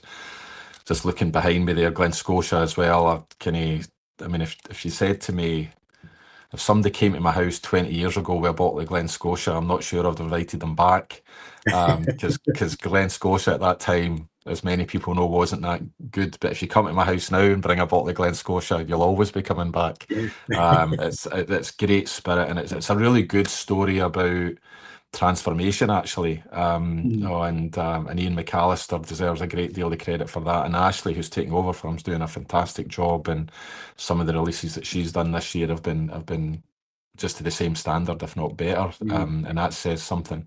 So I suppose that's the 3 distilleries that I go back to most frequently: Arran, Glenfarclas and Glen Scotia, and probably have to give a mention to Lockleigh as well. But there's loads. I mean, there's never been a better time to be a whiskey fan. I am a whiskey fan at heart. And I know I work for Ardnahoe and Hunter Laing, but I'm a whiskey fan at heart, and this is a great time to be a whiskey fan. The choice is great, irrespective. It doesn't matter whether your wallet's £400 or £40. There's a really, really good whiskey out there for you. There's no doubt about it. I do think you've ticked that on. Glen Scotia is certainly one of my favourites. And after the festival, I was in the Lochfine whiskey shop, and they've got a 8-year-old, I think, single cask Glen Scotia on as their special. Yeah, Tawny Port. And I said, "Was that the festival bottle in this year? Is it?" No, it's their own. It's a Lochfine. Okay. All right. That's good to know. So I had a wee sample of it, and I said to the guy, "I'm going to." Not quite paid it yet, but I'll get back in touch, and I haven't yet. So you just reminded me I need to get back in touch with him. It's one of my favourites, and I know Callum, who's watching, who was going to be my next question, was a regional favourite. And do you have a favourite Highland, Lowland, Speyside, Campbelltown, and Islay? Oh, is this Callum Renton? Is it? Yeah. Listen, hi Callum. I'm down at the Campbelltown Festival, so I'm going to be there Monday, Tuesday, Wednesday. If you're about, give me a shout. Highland, so Speyside, let's do Glenfarclas. Highland would technically be Arran, wouldn't it? I suppose. But other than the Island distilleries, favourite Highland could be... I'm going to do a wee curveball here.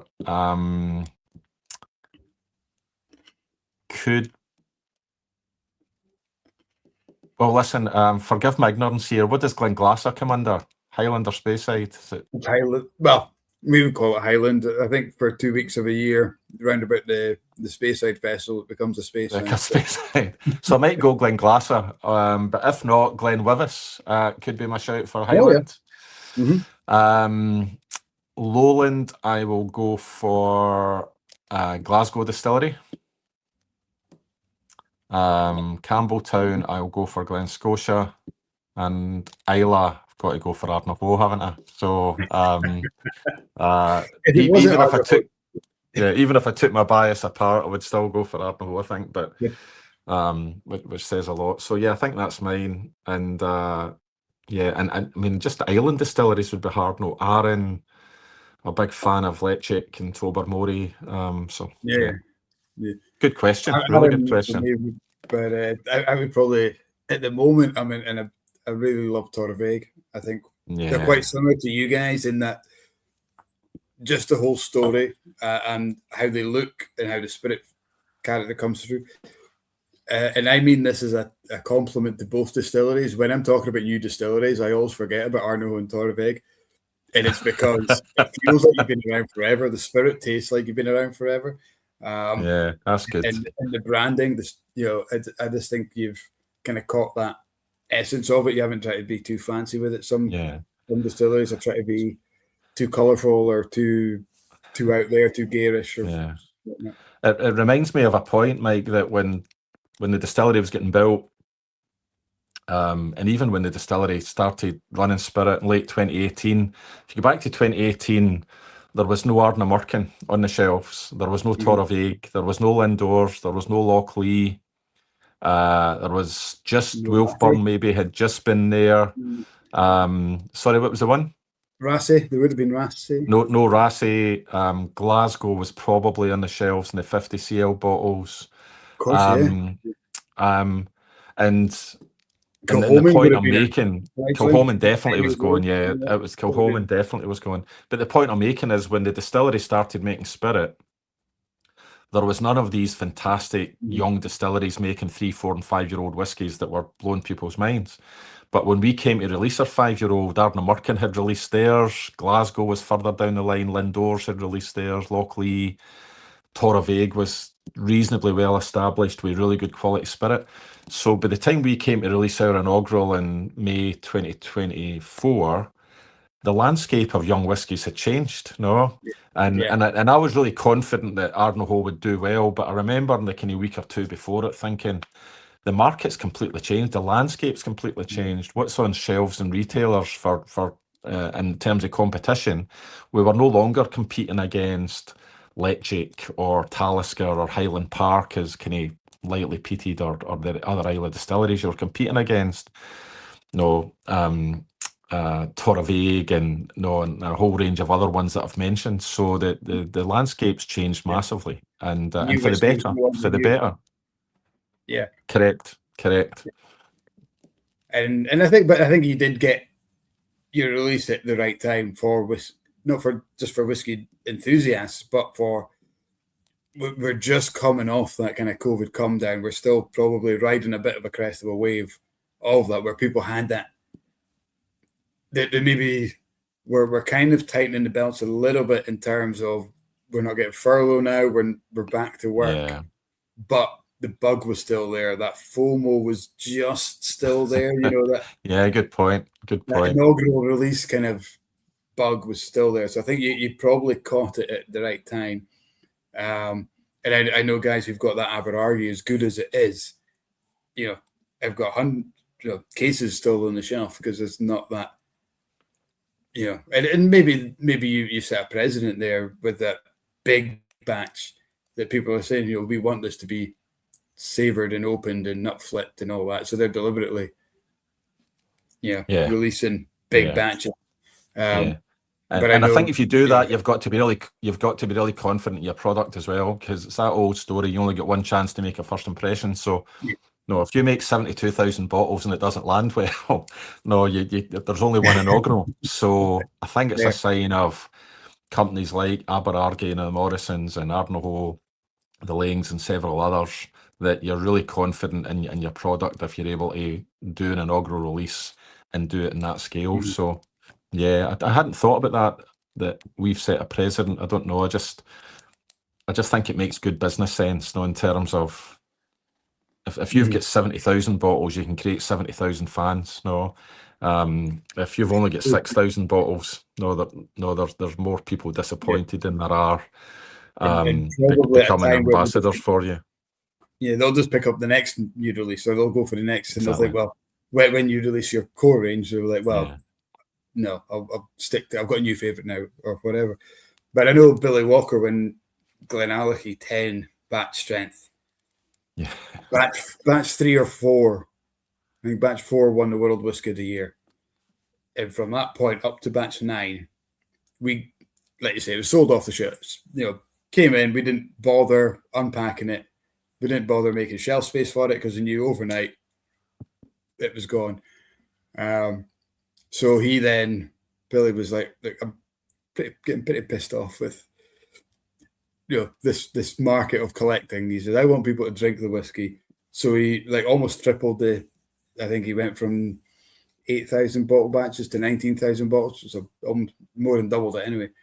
And then overnight, demand dropped, not for the liquid, but for that enthusiasm. We actually had bottles on the shelf that we could take off. We could open a bottle in a tasting and pour it and say, try this, here's the story, blah, blah, blah. Whereas you never got that before.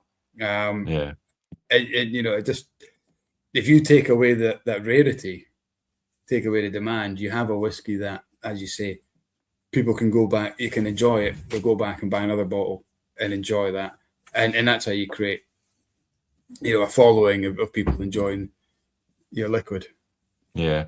And I suppose it makes a difference that if you've already got established distribution worldwide, you can up your numbers, and we're fortunate, as I'm sure the Morrisons are with Aberargie, that us being a third generation family business effectively, then we've got relationships. Before the first Ardnahoe came out, we had distributors in countries saying we're really keen to stock Ardnahoe before they'd even tasted it.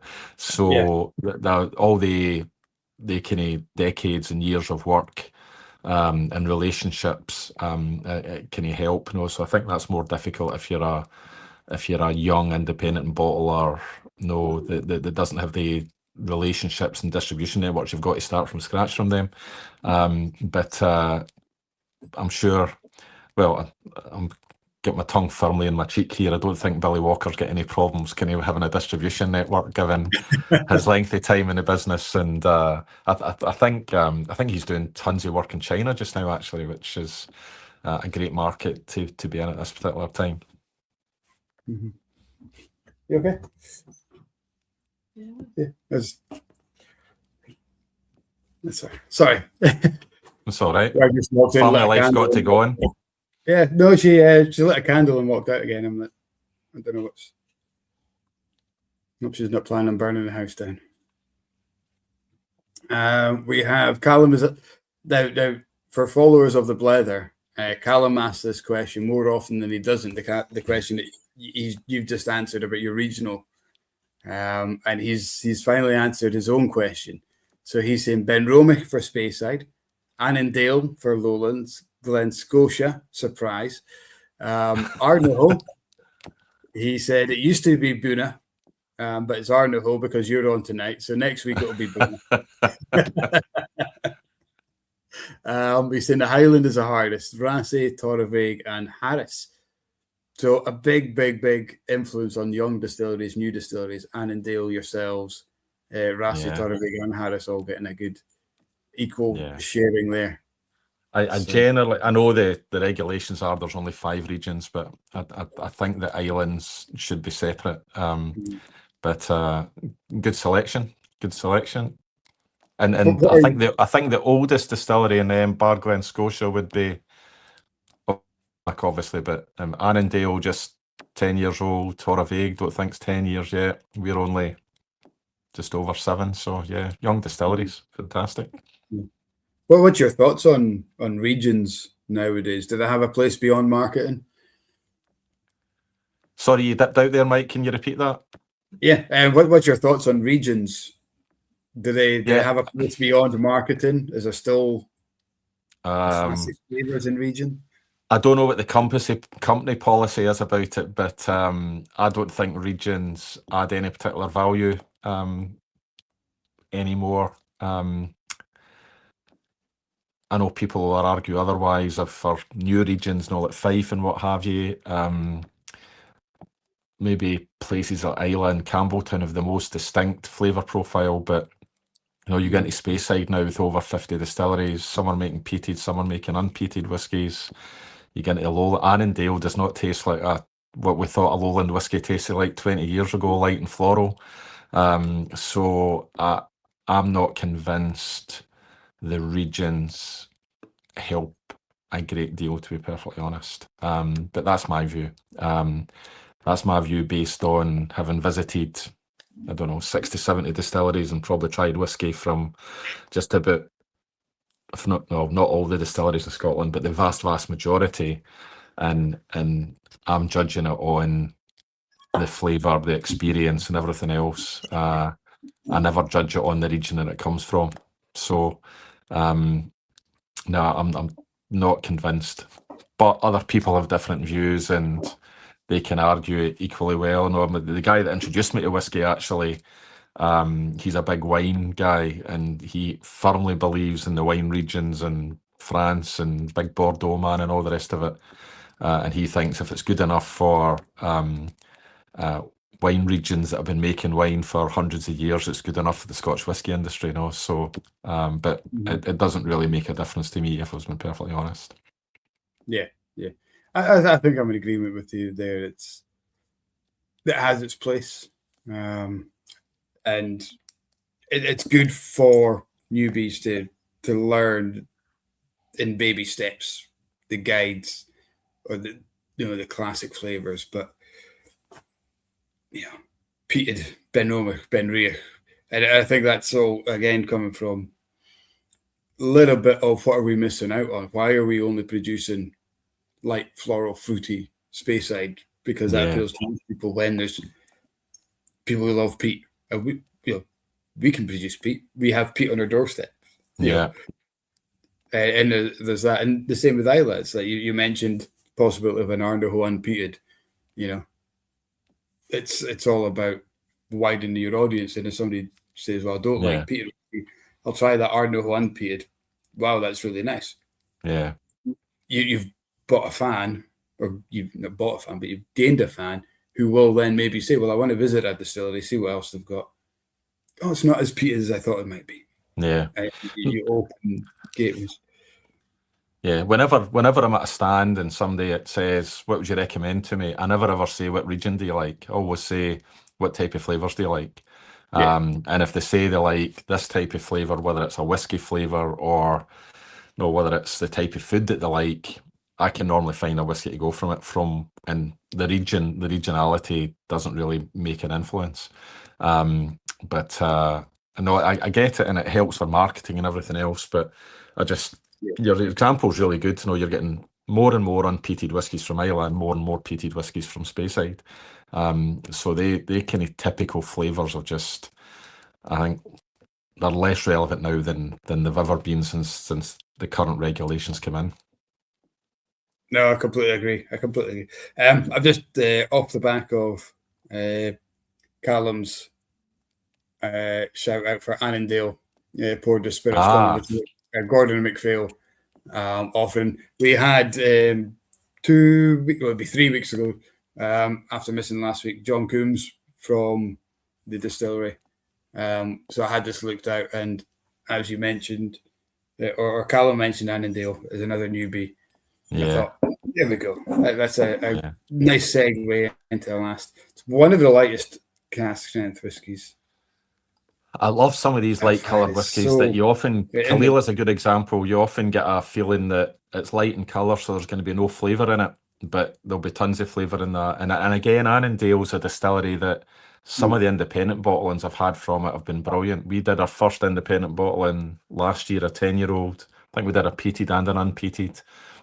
I think one of the best Annandales I've had came from the Whisky Barrel, a 6-year-old. It was absolutely fantastic. So, and a great distillery to visit. I went there, don't know, 5, 6 months ago. Really good visit, great food.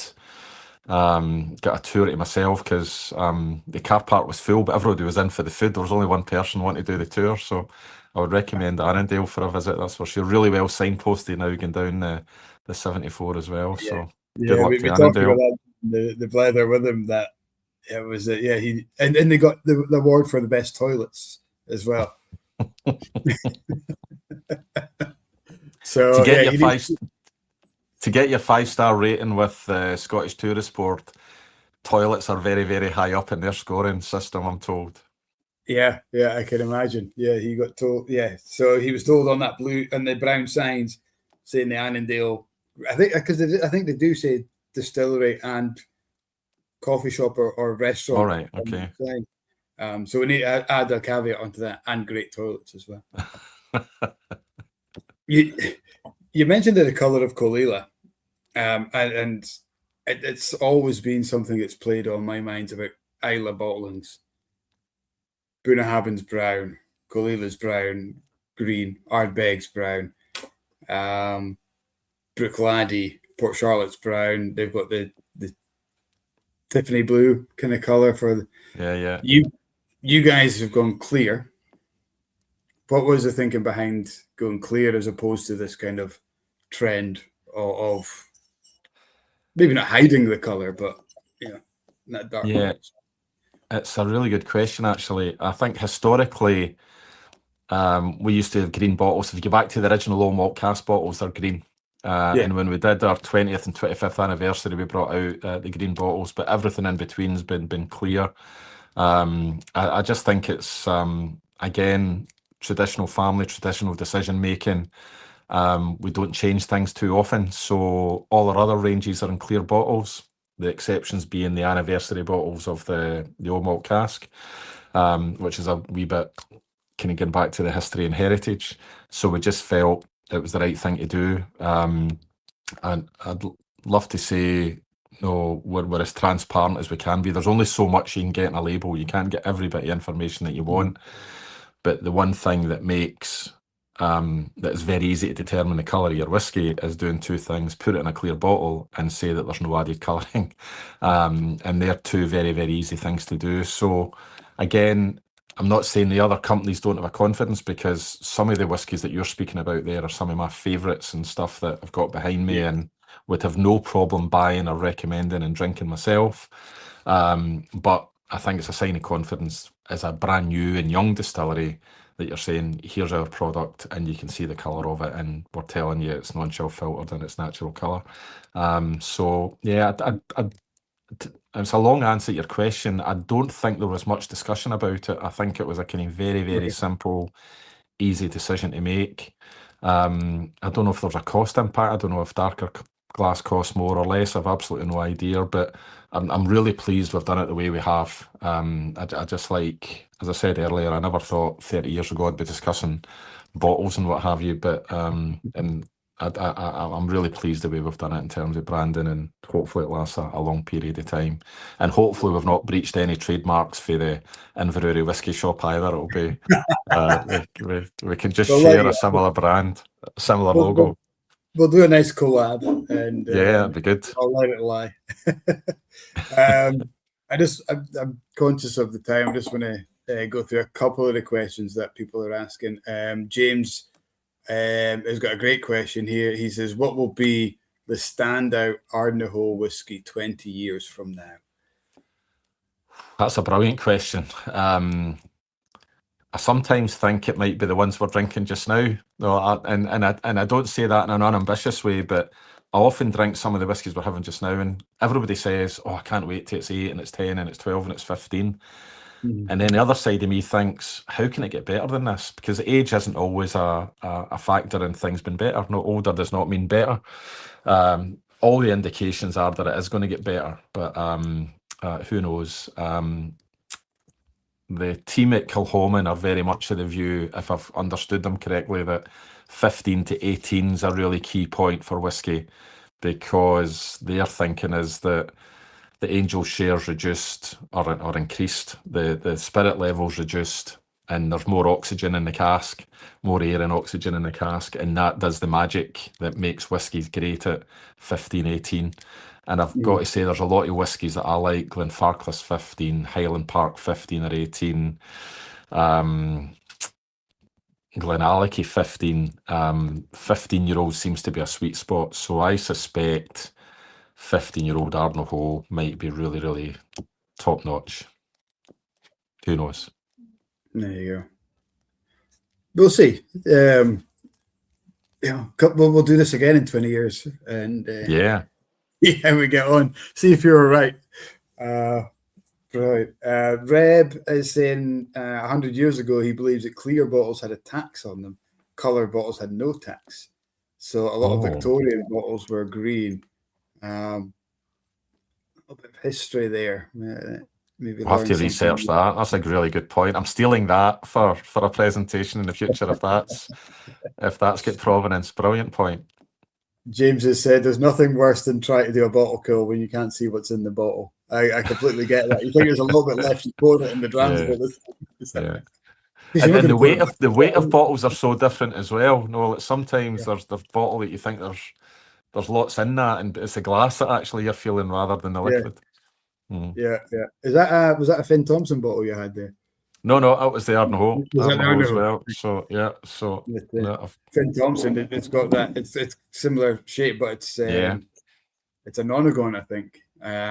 But the base it's like really heavy. Yeah, really nice bottle. Yeah, they did some Colombian cask. Was it Glengarry? Colombian cask something. It was fantastic, absolutely fantastic. I tried a Rassy Colombian cask, which I'd never heard before, and then I was in the Green Welly and was telling the guy about it, and he says, "Oh, we've got some Colombian cask there," and it was a Finn Thompson. I'm sure it was a Glengarry. So these Colombian casks have got something special about them, and I see Deanston are doing an Andean cask, which I think is something similar. So I might go up to Deanston next week and have a try at that. So. That sounds good. Not too far away from you, is it? No, not bad. Well, Paul, it's been absolutely fantastic. It's been great fun having you on. Loved your chat, loved your insights. The whiskey is incredible. Ardnahoe and the range of Hunter Laing. I think you guys are probably the epitome of many, or what many indie bottlers aspire to be. And just adding the wee distillery on the side there is another feather in an incredible cap. The fact that we've got some legends watching us and having the chat with us as well. Yeah. David Stark popped in to say hello as well. Oh, listen, I've learned so much from David over the years. As much as I think Old Malt Cask was my first independent bottle, and it was his creative whiskies that really got me into independent bottling. So massive fan of David, and he mentioned at the Independent Festival at Leith to someone that he taught me everything I knew. I think David's forgot far more than I've ever learned. So great guy, top guy. Absolutely. And thanks, guys. So David, his comment, evening folks, good to see a legend as Paul Main on the Blether. Thoughts are with the entire Hunter Laing team after the passing of Stuart. So touch your class there. David put a cracking post online that was very positive about Stuart and deprecating about himself. So lovely comment, David. So good to hear from David. You've got the great and the good in the audience here, Mike, I'll tell you. We do. Yeah. But I never met Stuart, but I saw him every day because we, in the shop upstairs, we had a tasting room and we had a toilet. And the toilet I decorated with snippets and clippings from Whisky magazine over the years. And so the idea was that somebody went for a pee and they learned something about whiskey. They would read an article or a review or something. And I was, just as we're talking about funny stories with Stuart, it reminded me that about waist level, just to the left of the toilet, was a picture of Stuart. and he had this kind of really like humorous look on his face, and he was looking just off camera, so it looked like he was looking at the toilet. And so Russell, Russell, who worked with us, he's now Gordon McPhail. I don't know if you met him at the festival. They were pouring some incredible stuff. He brought it up to me. He goes, every time I go to that toilet, I feel like Stuart Laing is looking at me and judging me. I'll never forget it. But we've moved premises now, and unfortunately, the pictures are all gone. But yeah, whenever I think of Stuart, I think that he's judging me while I'm having a pee in my own shop. David said he could tell us a funny story about the old Douglas Laing toilets if he wants. Oh, I've not heard that one. Not heard that one. Lindock Street. So hear that another time. Yeah, well, we'll get David on the Blether again. We'll get you lined up for that. Yeah. Andrew from Little Brown Dog is raising a glass to Mr. Laing. He's saying, "Cheers, Paul. Good to see you." I never mentioned it, but one of my drams tonight was this guy. Just after the Ardnahoe, this is Ardlair. Yeah. Cognac. This is a whiskey that actually led me to believe in the neck pour myth. Oh, right. That's interesting. Never believed it. And when I took my first dram of it, I tried the full range. I love Ardlair. I love Ardmore. You know, for the guys who are regular watchers will know how much I love the spirit, especially in Indy bottling of cask. And this was probably I don't think I've told Andrew this if he's still watching. This is my least favorite of the range. I thought, I just not getting it. I'm not enjoying it. Went back to it 2 days ago, had another dram of it. And I thought, right. Completely different animal. And I'll back it. It's a really, really good dram. The guys are doing good stuff, brilliant on social media, and it was actually there Glen Wivis I tried. I think they did a 4 or 5 year old from a port cask or something. It was just brilliant. Brilliant. I think it might have been a cognac or in fact, I'm wondering if it was Madeira. Actually, it was like 4 years and 1 day old, or 5 years and 1 day old, and I think it was the first ever Madeira or port cask. I'm trying to remember. I'll need to check through my notes, but what a job they did with that bottle. It was absolutely wonderful. Absolutely wonderful. So I'll see the guys. We do the independent festival on Isla at Ramsey Hall on the Tuesday, so I'm sure Andrew will be there, and good to see what he's got on offer. Yeah, they've got some great whiskies. Yeah, doing brilliant. And we're privileged and lucky enough to have them on our doorstep as well. Aberdeenshire, that could be a region. East Highlands. I would love Aberdeenshire to be a region, but I think if we extend to East Highlands, we'll get Arbiki and Glencadam in there as well, which would just boost it a little bit. But, I mean, we've got 8 or 9 distilleries in there. Fantastic range of whiskies from big names like Glendronach to kind of wee gems, as you say, Glenglassa. It's a great region to be in. And lots of barley. Yeah, lots of barley and lots of peat. People forget that a lot of the peat come from up where we are now. Reb says the only way to avoid the neck pour is to fill your first glass from an upside down bottle. I'm not sure if I'll get where I go just now, but maybe not live on screen. Paul, thank you so much for giving up your time. It's been a fantastic pleasure. Absolutely learned so much about whiskey in general. Some of your insights into Ardnahoe, Isla whiskey, peat. We've talked bottle design. We've talked single cask. It's been such an insight to whiskey. So thank you so much, and thank you to everyone else. Normally at this point, I would say, who's next? I have no idea. This cat does that side of things. Had I been more organised, had we been more organised, I would know who's next week. But watch out. We'll do an early shout out on our socials. Guys, thank you so much for joining us. It's been an absolute pleasure. Paul, thank you so much for coming on, answering all the questions. and being a great asset to Ardnahoe. Pleasure. Good luck, everyone, and all the best. Have a great weekend. And if I see you at Stirling, Campbelltown, Islay, come and say hello, and we'll clink a glass and share a dram.